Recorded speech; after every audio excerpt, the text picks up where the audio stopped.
I think society keeps us broke on purpose. Don't get me wrong, I don't think people get together and plot in the shadows that let's destroy the lives of creatives. I just think it's highly beneficial to reward every structure that gets your labor for cheap, keeps you dependent and easy to replace. Bill Westenhofer is a great example of this structure. He helped make Life of Pi, which became a massive success. But the minute he tried to talk about the financial collapse behind the visuals, he got cut off at the Oscars. Audible is another great example. Listeners could finish a book and return it. But instead of Amazon taking the loss, the refunds came out of the author's pockets. This framework has existed for a long time. The work is valuable, but the workers are disposable. The art is sacred, but the artist should be replaceable.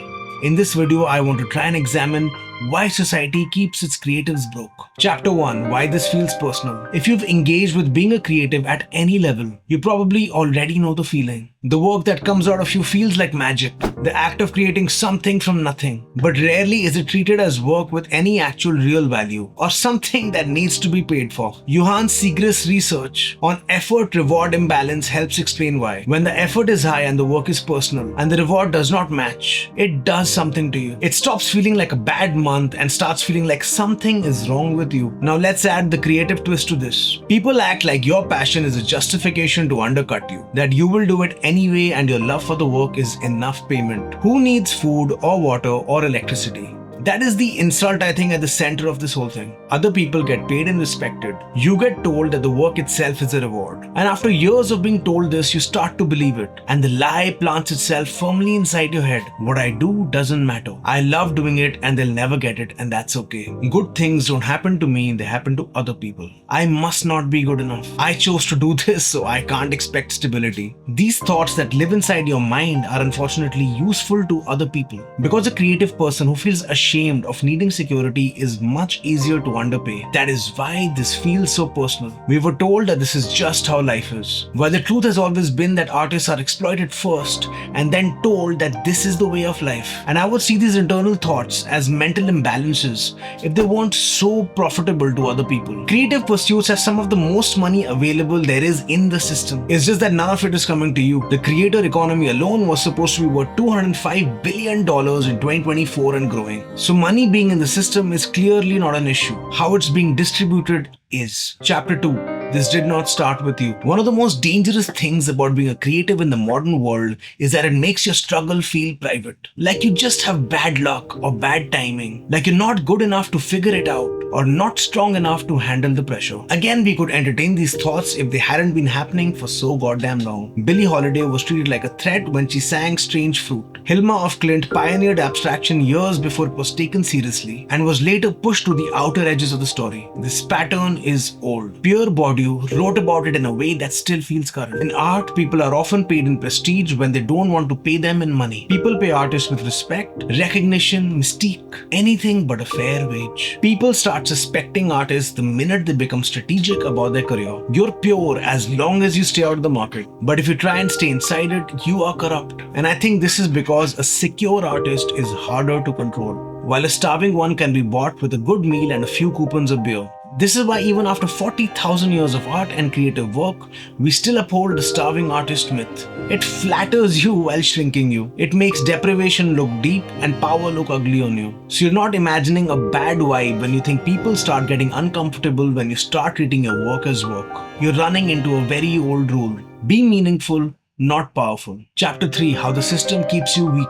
Okay, so let's think about all the hats you're supposed to wear just to get a basic degree of income in the world you inhabit. You're expected to market your art, post it, package it, explain it, stay visible, stay accessible, and stay grateful. And somehow do all of that without feeling tired, bitter, or resentful. And all the while, what you're actually doing is oversupplying the system. So the value of each individual piece of work goes down. This is basic demand and supply economics played against us. And if you cannot keep up, the pressure is dumped onto you like it's your fault. This is the whole trick.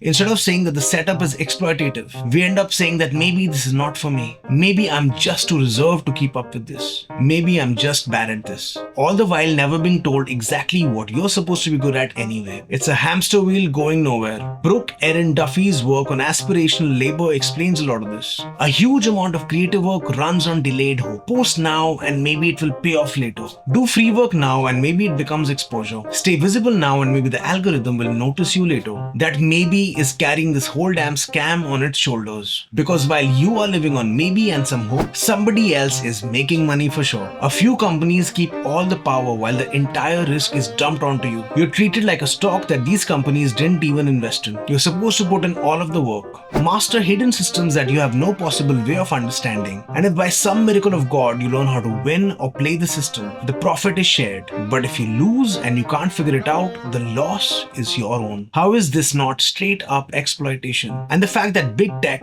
labels, art curators, publishers see us as bets instead of people is what bothers me. When you turn human labor into statistics, the entire bedrock of how the work was created gets ignored. When you see creative output as bets which may or may not work, you rob the human who made the work of any dignity. And slowly you get it into their heads that the whole problem is them and not the system. Seeing artists and creatives as statistics is the reason I think we underpay them, because we don't see them as people. Chapter 4. What changes when you finally see it? So let's say we know all of this. How does it matter? It doesn't change anything. This realization is definitely not making your bank balance bigger. But what I think it starts changing is the relationship you have with yourself. I have known a lot of artists in my life, and being one myself, I know one thing for sure. Artists are extremely cruel to themselves and are extremely self-critical. The machine that we found ourselves in has made us gaslight ourselves into thinking that being exploited is our own fault.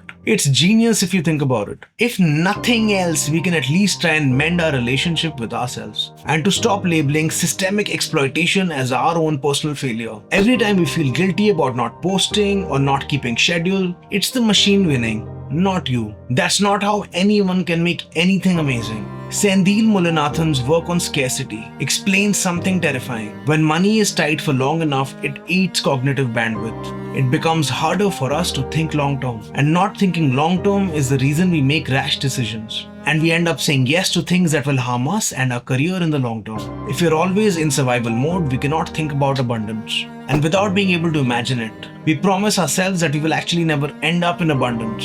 So the relationship that we have with ourselves and our work has to ease out. Otherwise, there is no way we can ask for what we are worth. Because think about it, if the systems that we exist in are built to exploit us, that means that you have inherent value. Because if you didn't have value, there would be no need to exploit you. We have to stop asking, what's wrong with me? And start asking, who benefits when I believe that? This framing might change the way we step out into the world. If you watched for so long, thank you so much for watching, and please leave a comment and let me know why you think society keeps its creatives broke. If you like the work I do here, please join the community memberships and help support the channel, and let's get to know each other better. As a musician myself, here's a song I put out recently that I'm really proud of. And if you prefer more of these talking head style of videos, here's a video that I think you might like. If you liked or felt anything, please leave a comment. I would love to connect with you.